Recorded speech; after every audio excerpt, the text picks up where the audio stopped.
7 சுரங்களில் எலிசு காரணம் விசைப்பு. ஆமா. ஒரு பாடல் என்றால் அந்த சுதி லயம் கண்டிப்பா இருக்க வேண்டும். சப்த சுரங்கள் சா ரி கா மா பா த த நி சா. ஏன்னா சப்த சுரங்கள் 7. அப்படிப்பட்ட ராகங்களோடு அந்த பாடலை இப்படித்தான் பாட வேண்டும் என்று இனிமையாக பாடியது அருமையான பாடல். ஒவ்வொரு முகமலர்ந்து உபசரித்து உண்மை பேசி உப்பிழா கூலிட்டாலும் உண்பதே அமிர்தமாகும். முப்படோடு பாகமும் கடுத்திடுவாயின் கப்பிய பூசியும் கடும் பூசியாகிறான் என்பதை உள்ளொன்று வைத்து புறமொன்று பேசுவதை வைக்காமல் அக்கமும் முகமும் வளர்வதை அன்போடு வரவேற்றார் என்றால் ஒப்புக்கு இல்லாம பேசுகிற போது தெரியும். கொஞ்ச நேரம் பேசலாம், இன்னும் கொஞ்ச நேரம் பேசலாமா அப்படின்னு தோணும். சிலரை பார்க்கிற பொழுது ஏண்டா இந்த வார்த்தையெல்லாம் நம்ம கேட்கிறோம். அது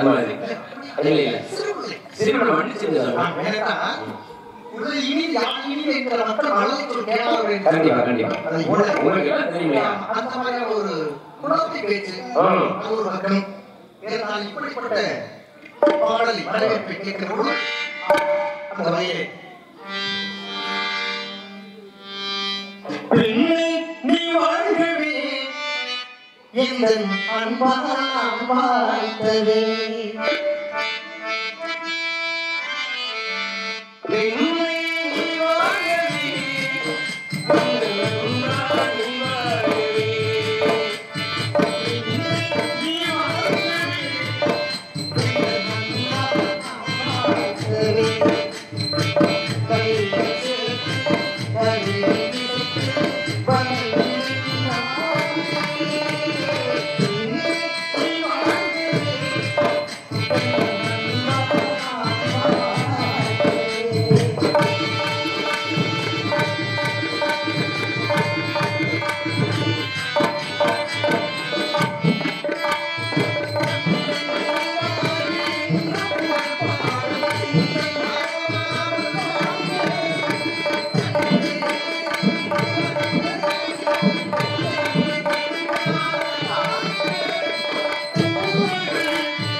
மூன்று மருந்து 4 பெற்று 10 மருந்து 16 பெற்று இந்த மண்ணுக்கு இந்த மக்களுக்கு பெருமை சேர்க்க வேண்டும் என்று மனதார் வாழ்த்தி ஒரு கருவு எடுத்துக் கொள்ள வேண்டாம். அந்த கருவுக்கு 3 வகையான சுமையை கொடுத்திருக்கிறார். முதற்கடி கசப்பு, நடுக்கடி இனிப்பு, கடைசி உப்பு சொல்வார்கள். கருவினுடைய குருத்து பாகத்தை கடித்து சாப்பிட வேண்டாம். அது கசப்பு சொல்வதாக இருக்கும். கருமுறை நடுப்பாகத்தை கடித்து காட்டுகிறேன், அது இனிப்பு சொல்வதாக இருக்கும். கருமுறை வேப்பாகத்தை அடிப்பாகத்தை கடித்து காட்டுகிறேன், அது உப்பு சொல்வதாக இருக்கும். இப்படி ஒரு கருவுக்கு 3 வகையான சுமையை கொடுத்திருக்கிறான். என்ன விளைந்து வரவேற்றிருக்கிறீர்கள்?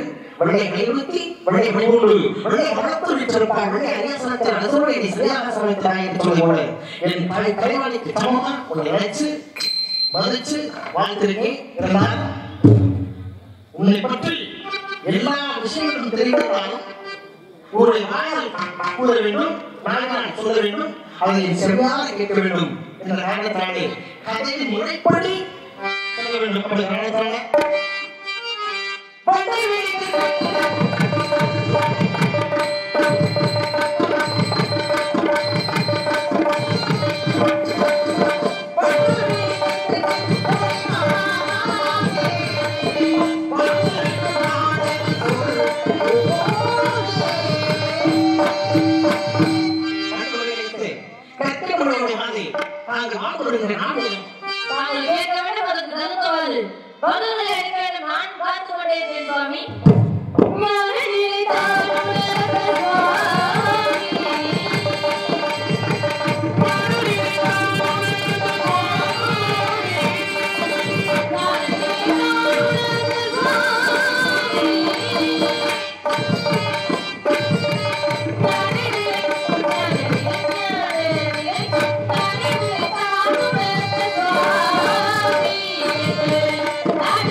என்னை பார்த்து ஞானங்களை தான் உணர்ந்து சுவாமி என்று நயமாக நாகரிகமாக பதிர்த்தினாய். இவையற்கு ஞான விளைவர்கள் பலர் காலத்த ஊசியம் ஆறாவது தங்களை வலிக்க கொள்ளி எழுதப்பட்ட உலகில் சிவனரால் கண்டு தெளிவற்றவர் தெளிவற்று புறப்படுவர் பற்றிய தெரியும். அந்த வகையில் ஞானம் என்பது ஒரு மனிதனுக்கு மிக முக்கியம். உன்னை பார்த்து கண்டுபிடி கற்களுடைய மாதிரி கேட்டாலும் மான்வெளி, மீன்வெளி, நெய்வெளி, கயல்வெளி, கட்டவெளி, குற்றவெளி, வண்டவெளி இப்படி இருந்தாலும் மனதுக்கு மனம், மயிலுக்கு முகில், குயிலுக்கு கோழை, பயிருக்கு மழை, தவத்திற்கு தனிவி என்றால் தவம் என்பது ஒருவர் செய்ய வேண்டும். தவத்திற்கு ஒருவர், தமிழுக்கு இருவர், படைப்பிற்கு மூவர், சவத்திற்கு 4, சகலத்திற்கும் 5, சுவைகள் 6, ஸ்வரங்கள் 7, திருக்குறள் 8, நவக்கிரகங்கள் 9, பசி வந்தால் 10 மறந்து போகும் என்று சொன்னாங்க. ஆரம்பத்திலும் நான் வாழ்த்துறேன். கெட்டிக்காரப்பையா ஆரம்பத்திலே வாழ்ந்தாலும் வாழ முடியுங்க. அக்னியை பிறந்து அடுப்பிலே வளர்ந்து தூங்கும் தாலி எட்டி ஒரு அழகான வாழ்த்து. புரியுங்களா? மண்ணால மாறி மாறி எடுத்து அதன் பிறப்போடு பொருளை வைத்து மேற்கொண்டு வாழ்வார்கள் சொன்னீங்க. இது சொல்லிக்குள் சுற்றும். புரியுங்களா? தவத்திற்கு ஒரு சொன்ன போல ஆபத்து உதவாத பிள்ளையும் நான் வசிக்கு உதவாத அண்ணமும் தனித்திர மணியாத வெற்றியும் முழுமை உதவாத சீடையும் உலகத்தில் இருந்து பயனில்லாமல் போவோம். அதுபோல பேச்சுகள் பேசினாலும் சமயறிந்து பேச வேண்டும், சமயம் அறிந்து பேச வேண்டும். சில சமயங்களில் பேசாமல் இருந்து பழக வேண்டும். எந்த இடத்துல பேசணும் அந்த இடத்துல பேசணும். சில நேரத்துல பேசாத தவறான முறையாயிரும். ஒருத்தர் பேசிய விட்டு மறுபடி பேசணும் வாதி பிரதிவாதி. வண்டு விழிக்க கட்டு மொழி மாவே சொன்னீங்க. அழகான வேறு விழி கையை விழி அப்படின்னு நீங்க சொல்லும்போது வட்டுக்கு என்ன தன்மை அப்படின்னா துரு துரு துரு இருக்கக்கூடிய தன்மை. அதை விட வண்டுல பல ஜீவராசிகள் என்ன ஜீவராசிகள் இருக்காங்க அதை தீட்டுவதற்கு அதுக்கு தீங்கு விளைவிக்காது. அதை தீட்டுவது மட்டுமே தீங்கு விளைவிக்கும். அப்படிப்பட்ட தன்மை. தாங்கள் பெயர் நாரத மகிழ்ச்சி. உங்க அப்பா பேர் என்ன? பிரம்மா. உங்க அம்மா பேர் இதுல என்னன்னா கேட்டுக்கிறேன். நீங்க கேட்டீங்களே வண்டு விழிக்க கட்டு மொழி மாதிரி. அப்ப என்னோட நாடு மலை நாடுன்னு நான் சொன்னேன். அப்ப நீங்க வழிமுறைப்படி உங்க ஊர் என்ன பேர் என்ன அப்பா பேர் கேட்டு சொல்லிடுறேன். அதற்கு முன்னாடி வேற வழியில் போட்டீங்க. நான் அதை வழிதான் நான் உங்க தாய் பெயர் நீங்க ஒரு கவி சொன்னீங்களே, என்ன கவி? அடுப்படை தாழ்ந்து தூங்குமுறை தாழை கட்டி துறைமுகங்கள் வைத்தவர் மண்ணால் மரத்தால் மாறி மாறி அடிபட்டு கிடைக்கக்கூடிய பொருளை தாங்கை போல் 3 மறந்து 4 பெற்று 10 மறந்து 16 பெற்று உங்க தாய்க்கு சமமா ஒரு கவி பாடுங்க. வெள்ளை கடை கொடுத்து வெள்ளை படி உண்டு வெள்ளை கவனத்தில் விட்டிருப்பார் வெள்ளை அரியாசனத்தில் அரசோடையை சரியாக சமைத்ததாயிற்று. யார் பாடணும்? தாயுடைய கலைவனுடைய பெருமை பற்றி கலைவாணி பெருமையை பற்றி பாடியவங்க வந்திருப்பாங்க. அந்த கவியை பாடும்போது இப்ப நம்ம பாடணும். பாத்தீங்களா? அந்த கவியை பாடிய கிடையாது. இப்ப ஆபத்து முதல்ல பெரிய சின்னாமணியே இருக்கிறது கவி. இப்ப நீங்க சொல்ற வெள்ளை கடை கொடுத்து வெள்ளை படி போட்டு வெள்ளை கவனத்தில் வச்சிருப்பால் வெள்ளை அரியாசனத்தில் அரசோடு எனக்கும் சரியாசம் கொடுத்த தாயே பாடினார். யார் பாடினார் அப்படின்னா அரசரோடு எனக்கு சரியாசம் கிடைக்குமா? கிடைக்காது. ஆனா ஒருத்தர் கிடைச்சது. அவர்தான் கடந்த காலமேக புலவர் என்று சொல்ல முடியவர். அந்த காலமேக புலவர் எங்க போனாரு? திருமணநாளைக்கு அவைக்கு போறாரு அரசவைக்கு. அப்ப போய் அரசவையில புலவர் வராங்க மன்னிப்பே கொடுக்கல. நாடகத்துக்கு வந்துட்டாங்க. அவர் மன்னிப்பு கொடுத்தாங்க என்ன ஆகும்? மறுபடியும் மன்னிப்பை நானும் தேடணும். அப்ப அந்த புலவர் என்று நிர்ணயம் பண்ணுவதற்காக மன்னிப்பு கொடுக்கல தனக்கு அவரை அரியாசம் கொடுக்கறதுக்காக தாங்கள் தாயின் மீது ஒரு கவி பாடி அரசனுக்கு நிகராக அரியாசனை கொடுத்தாலும் கலைவாணி. அதனாலதான் அந்த கவி மூலமா அவருக்கு அரசனுக்கு நிகராக எனக்கும் சரியாசனம் கொடுத்த தாயே கலைவாணி அப்படின்னு காலமேக புலவர் இரட்டை அர்த்தம். ஒரு கவிக்கு 2 அர்த்தம் கொண்டு பாடப்பட்டவர் அந்த புலவர். பேசுங்க எங்க ஆமா காலத்தில் வானம் எப்படி இருக்கும் எப்படி மழை பொழிவது போல கவிக்காலமே போல இரட்டை அர்த்தத்தோடு பொருள் சொன்னார். எங்க வரீங்கன்னு நீங்க எங்க வரீங்கன்னு கேட்டேன். நான் வந்து மேலுலகத்திலிருந்து புலவத்துக்கு வந்திருக்கேன். மேலுலகத்திலிருந்து புலவத்துக்கு வந்திருக்கீங்க. மேலுலகத்திலிருந்து முதல்ல யாரை வணங்கிட்டு வந்தீங்க? முக்கியம் யாரையும் எல்லாரையும் ஒரு நாளை பார்க்க முடியுமே. ஆமா சரி 3 பேரையும் வணங்க முடியும். சிவம் பிரம்மா விஷ்ணு எல்லாரையும் பார்க்க முடியுமே. காற்று நுழையாத இடம் கூட கடலுக்குள்ளே நாரதன் நுழையார் அப்படின்னு சொல்லுவாங்க. அந்த சமயம் நாங்கள் கேள்விப்படுவோம். பெண்ணியா வந்திருக்கீங்க வீட்டுக்கு, அதாவது இடங்கேட்டு வந்திருக்கீங்க, உங்களுக்கு தக்க வரவேற்பு கொடுக்க முடியாவிட்டாலும் இப்போ கொடுத்த வரவேற்பு மனதோடு ஏற்று சொல்லணும். எங்களுக்கெல்லாம் நல்லா செய்யணும். தாங்கள் கேட்ட கேள்விக்கு எனக்கு பெரிய தலைப்பு பதில் சொல்ல காத்துட்டே இருக்கீங்க. பார்க்கலாம் பணிவான சொத்து தெளிவான கருத்து பேசின பொழுது என்ன விழுந்து வகையில் இருக்குன்னா ஆட்டுல பின்னால ஏதோ போகும் தண்ணி புள்ளி பதிலுன்னா பாவிகளுக்கு நம்ம பாய போதும். அதனால நீங்க பதிவு பேசுறதை பார்த்தா நான் பதிலவே மாட்டேன். பேசினா எந்த வேகத்துல பேசணும் அதே பேசணும். பணிவு இருக்கிறத பார்த்தா துணிவு இருக்கும். பணிவு இருக்கணும். துணிவு இருக்கிறது காத்து இருக்கிறது துணிவு இருக்கணும். பசித்து தனித்து விழித்து பதவி கிடைக்க வேண்டும் பணிய வேண்டும். அந்த பணிவு பதவியை தக்க வைத்துக் துணிவு இருக்க வேண்டும் என்று சொன்னாங்க. பதவி கிடைக்க வேணாம் பசித்து அப்படிங்கிற சாப்பிட இருக்கிறதா அந்த பசித்து கிடையாது. அறிவு பசி அறிவு பசி அந்த மாதிரி உங்களுடைய பேச்சு ரொம்ப பணிவா தனிமையிலே போயிருக்குதா ஒரு தேசத்துல கூட்டத்தில் சுட்டி காட்ட வேண்டும். இவர் தான் தன்னிச்சு இருக்கார் அப்படின்ற மாதிரி ஒரு பெயர் வாங்க வேண்டும்.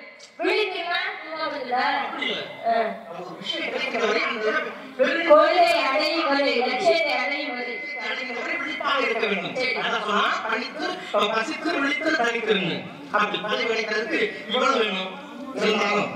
கதை முறைப்படி நமக்கு உங்களுக்கு சொன்ன வண்டுபடி கட்டப்பட்ட வேலைன்னு சொன்னேன். ஏன் சொன்னீங்க? வண்டுக்கு இந்த பெண்ணுக்கு சம்மதப்படுத்தி சொல்லி என்ன காரணத்தால சொன்னீங்க? வெளியே பார்த்தா வண்டுபடி கிடையாது. பொதுவா வண்டுடைய தன்மை என்ன? அதான் துருத்துரு இருக்கக்கூடிய தன்மை, குறைந்து செல்லக்கூடிய தன்மை. அப்போ வண்டுக்கு இந்த பெண்ணுக்கு சம்மதப்படுத்தி அங்கதான் விஷயம் இருக்கு. என்ன காரணம்? மாங்குடி மீன்குடி பிள்ளைனாலும் வண்டுக்கு பெண்ணுக்கு சம்மதப்படுத்தி சொல்லிருக்கீங்க அப்படின்னா வண்டு வந்து மிகப்பெரிய ஒரு தேன் இருக்குல்ல, தேன் வந்து மிகப்பெரிய ஒரு மருந்து பொருள். அந்த மருந்து பொருளை குறிப்பிட்ட ஒரு தேனி. ஆனா அந்த தேனி கடித்தா என்ன ஆகும்? உடம்பு விஷயம் பரவிடும். ஆனா மிகப்பெரிய ஒரு தேனை தந்த அந்த தேனி கடித்தா பரவலாம் கூட அது ஒரு சிறப்பு இருக்கு. ஆனா அப்படிப்பட்ட வண்டு நான் சொல்றேன். நான் சொன்ன வண்டு யாருக்குமே தீங்கு செய்யாத வண்டு. அப்படிப்பட்ட வண்டு சொல்லிட்டேன். எந்த வண்டு தெரியுமா? எட்டாலும் மேல்மக்கள் மக்கள் சங்கு சுட்டாலும் உயர்வான சிறப்பான வண்டுக்கு பொன்மட்டை என்று சொல்லக்கூடிய வண்டுக்கு சமமாக பொன்மட்டை யாராவது தீங்கு செஞ்சிருக்காங்க. அப்படிப்பட்ட வண்டுக்கு சமமாக உங்களுக்கு சொல்லியிருக்கேன். அதனால நான் வந்து யாருமே தீங்கு செய்ய மாட்டேன். அப்படின்னா செய்யுதுங்களா? இல்ல அதெல்லாம் காரணம் கிடையாது. இதற்கு பதவியெல்லாம் வந்து அதனால விரட்டி கொண்டே இருக்கும். அது தீங்குதான் ஒரு வழி. வீடு எப்படி அடிக்கிறீங்க? ஆளோட சோயின் சொல்லாமல் கேட்டியே. நல்லா அடிக்கிறீங்க. கல்யாண உயிர் வச்சு புலவசி பண்ண கூடாதீங்க அப்பா சொல்லிட்டு. அந்த இடத்துல நீங்க சொன்னாதான் இருக்கு. ஆமாங்க. ஓ ஓ என்று சொல்லி ஏக்குல பெருமான் முக பெருமானை நந்தத்தை சொல்லியே விளையாட்டி கொண்டே இருக்கிறேன். அதுக்காக அப்படி ஒரு வார்த்தை சொன்னேன். ரொம்ப சந்தோஷம். நீங்க சேவை ஒரு செயல் செய்யுங்க அப்படிங்கிறத ஒரு உயர்வாக சொல்லியிருக்கேன். உங்களை வந்து நான் உங்களை குறைவா சொல்றேன். ஞானநிலை தான் உடம்பு சாமி நான் சொல்றதுக்கு காதத்துல ஊசி வாராது கான் கடை வழிக்கு. யார் சொன்னா? ஞானம் என்ற அறிவு. அதனால நீங்க சொன்னீங்க ஒரு வாசகம். காதத்துல ஊசி வாராது கான் கடை வழிக்கு. இது யார் கொடுத்தா? யார்கிட்ட? பட்டிமன்றத்தை யார் கொடுத்தா? பட்டினத்தாரும் நான் சொல்லியிருக்கேன். இல்ல பட்டிமன்றத்தை அந்த வாசகம் எப்படி கிடைச்சிச்சு? இல்ல அன்னை தத்தி அடி வச்சு பின்னணி தத்தி தென்னையிலே ஞானம் தத்தி மூணு அப்படின்னு பட்டினத்தை பாடியிருக்காரு. இல்ல பட்டினத்தை மிகப்பெரிய ஒரு சிறந்தது. அப்படிப்பட்ட சிவன் ஆகினாலும் இந்த உலகத்துல எல்லாம் போயிடும். ஆனா போகாது. அப்படிப்பட்ட கூட வளர்த்து வச்சாங்க. என்ன காரணம் முதல்ல விவரமா சொல்லணும். பட்டினத்தார் மகனை வணிகம் செய்து கொள்வதற்காக கடல் வழி அனுப்பிவிட்டார். எல்லா பிள்ளைகளும் சேர்ந்துதான் போறாங்க. எல்லா குழந்தைகளுமே வணிக தொழில் செய்து பொண்ணு மூட்டை முறையை கொண்டுறாங்க. ஆனா பட்டினத்தார் பிள்ளைகள் பார்த்தீங்களா, அவர் பேர் மன்னவன் இல்லைங்களா? அவர் தான் என்ன பண்ணாரா, மூட்டையை கொண்டு வந்தாங்க. மூட்டைங்களை எருது ஆட்டி பார்த்தீங்களா, அந்த எருது ஆட்டி கொண்டு வந்தார். அப்ப பட்டினத்தார் பார்த்து கேட்டாரு, எங்கடி உள்ள என்ன மூட்டையில நிறைய கொண்டு வந்திருக்காரு, எடுத்து அதை பிரிச்சு பார்க்கலாம், எடுத்து பார்க்கலாம், பார்த்தாலும் வேற எருது ஆட்டி இருந்துச்சா? பிள்ளையா இது ஊர்ல உள்ள இருக்கிற பிள்ளையெல்லாம் எப்படி பொண்ணும் கொள்ளாம வருது. நான் பெற்று வச்சு ஒண்ணு வந்திருப்பாரு, வெறும் எருது ஆட்டியை கொண்டு வந்திருக்கேன், இந்த பிள்ளை நமக்கு தான் தேவை, எங்கடி வேண்டிய. அப்பதான் அந்த எருது ஆட்டி தூக்கி கோவத்துல எரிஞ்சாராம். அந்த எருது ஆட்டிகளை இருந்துச்சாங்க வெறும் மாணிக்கம் வைடூரியம் பவனம் முத்துட்டு. அப்ப தான் பிள்ளை அதை மறைச்சு வச்சு கொண்டு வந்துட்டாங்க. எங்கடியே அவன் நம்ம பார்க்கணும் சொல்லினா உங்களுக்கு பெட்டியை கொடுத்துட்டு போச்சோம். ஒரு பெட்டி கொடுக்கு, அந்த பெட்டியில தான் ஒரு காதன்ற ஊசி அந்த வாசகம் இருந்ததாம். காதற்ற ஊசி வாதாவது காத்தாடை வழிப்பே அப்படின்னு. அப்பதான் நினைச்சேன் இந்த பொண்ணு 9 கோடி சொத்து வச்சிருந்தாலும் கடைசியா நம்ம இறந்து போறீங்க. இந்த ஊசி காதற்ற ஊசி கூட போட்டு புதைக்க மாட்டாங்க. என் மயன் எனக்கு உதவிட்டா அப்படின்னு இதை எடுத்து எதுவுமே தேவையில்லைன்னு கௌமிகன்னு சொல்லக்கூடிய கோமணத்தை மட்டும் உடுத்திட்டு போயிட்டாங்க. 9 கோடி சொத்தை விட்டுட்டு அப்பேற்பட்ட ஞானம் கிடைத்தது பட்டினத்தார்களுக்கு. யார் உருவமாக அந்த பட்டினத்தார்கள்? குபேரனின் உருவமாக சிவபெருமானை நினைத்து இந்த பூலோகத்தில் வாழ வேண்டும் என்று அப்பேற்பட்ட செல்வங்களாகி இந்த பட்டினத்து சுவாமியாக போக வேண்டும் என்று அங்கே அவதாரங்களுக்கு வந்து ஞான நிலையை அடைத்தார் அந்த பட்டினத்தார்கள். இன்னொரு அர்த்தமா அருணகிரிநாதர் அவரும் ஞான நிலை பெற்றவர் தான். பேசுறீங்க. ஏன்னா எந்த இடத்துல எதை பேசணும், எதை பேசக்கூடாது அப்படின்னு ஒரு கணக்கு இருக்கு. ஏன்னா குறிப்பாக பேச வேண்டும், காலம் பேச வேண்டும். அதெல்லாம் நல்லாதான் இருக்கு. ஏன்னா விளைந்து முழுக்க பயிருக்கு என்ன வேணும்? அறுவடை பண்ணி வீட்டு கொண்டு போகுதேன். எதுக்கு ஒரு பாதுகாப்பு இருக்கு. பாதுகாப்பு நான் வந்து செய்திருக்கு. இந்த இடத்துல நீங்க என்ன பண்றீங்க? திணைகளை பாதுகாத்துருக்கு. இந்த இடத்துல திணைகளை காவல் செய்திருக்கு. ஏன் காவலாக்குறீங்க? இல்லைன்னா பழம் வந்து திருட்டு போயிடல. திணை முக்கிட்டு எங்க போட்டு அது சரி. நெல்லு பாதி வந்து வயல மேய்ச்சாங்க, காத்து நீங்க பண்ணிக்கிற வேலை தாங்கலையா, பாதி அறுவடை பண்ணிட்டாங்க. இது நீங்க என்ன திணை எடுத்துட்டு வந்துருக்கீங்க?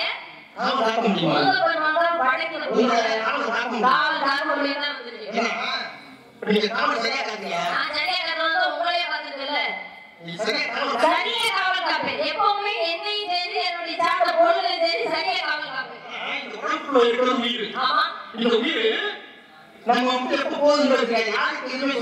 எங்க அப்படி தெரிஞ்ச நம்ம வாழ்க்கை சுவாரஸ்யம் ஒண்ணும் தெரியாது. நம்ம கண்ணு நம்மளால நம்ப முடியும். வானோட வழி அதுமே சொல்லி எதுக்கு சொல்றேன், எதையுமே நம்பிக்கையில வாழ்க்கையில எதையுமே நம்ம பாதுகாக்க முடியாது. நீங்க காவல் சரியா காக்கணும்னு சொல்றீங்க. அறுவடை பண்ற வரைக்கும் சரியான முறையில் காவல் காக்கணும்ல, நம்ம அப்படி வேலை சரியா பண்ணிட்டு இருக்கணும். இந்த வேலை சரியா செய்யணும். அப்படி செஞ்சா நீங்க எதுக்கு வந்திருக்கீங்க? நீங்க எதுக்கு வந்திருக்கீங்க? காவல் சரியா பண்ணிருக்கீங்களா? செஞ்சுட்டு தானே இருக்கேன். அந்த வேலை நீங்க பார்த்து நான் பார்த்துவேல. மாநிலம் முதுகுடைத்து என்னாலும் ஒன்றையால் சான்றாக உடைக்கின்ற பெருமை பெற்றவர். பெருமையோடு இருக்கீங்க.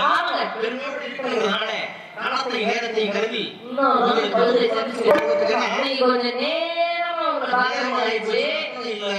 மக்கள் இல்லை நீங்க சொல்லாதீங்க. இதே பகுதியில எங்க அப்பா தலைவங்க அடுத்து ஒரு மேடையில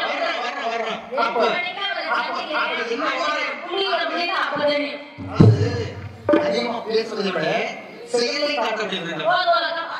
அதனால சந்திப்போம்.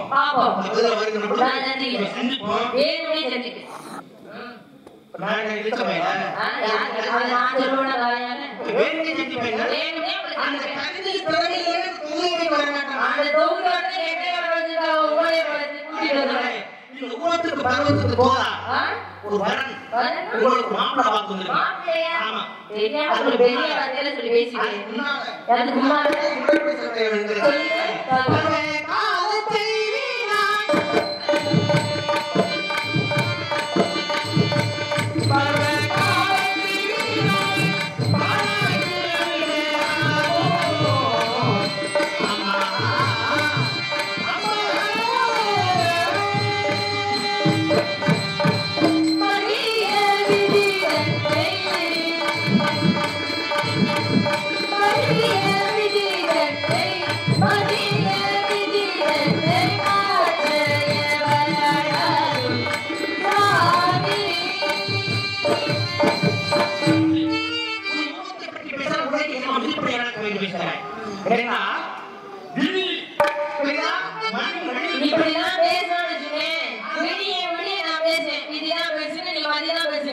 ஒரு மாட்டு வண்டியில் இந்த மாட்டுல கூட்டினாலும் அதை ஏறி செயல்படுத்துவதற்கு ஒரு ஓட்டு அந்த ஓட்டுக்கு ஒரு ஆள் பார்த்தீங்கன்னா அது போலதான் விதி மதியும் இருக்க வேண்டும். விதி இல்லாமல் வாழ்வும் கிடையாது, மதி இல்லாத வாழ்வும் பயன்படுத்த வாழாமல் கிடையாது.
கேட்கறாங்க. பொய்யான தவ வேடம் புனைந்து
எப்படி உனக்கு முருகனுக்கு திருமணம் செய்ய வேண்டும் சத்தியம் சத்தியம் சத்தியம் இந்த சத்தியத்தை அவங்க எவ்வளவு காட்டுறது அப்படியா முன்னாடி சத்தியமா உனக்கு அந்த வெட்டியை நான் அப்ப புடிக்க புடிக்கிறீங்க அவடதான் சொன்னோம்னா சீக்கிரம் அப்ப புடிக்க வேணாம் வேணாம் சொன்னா வேணும் அத்தனை தெரிஞ்சுக்கங்க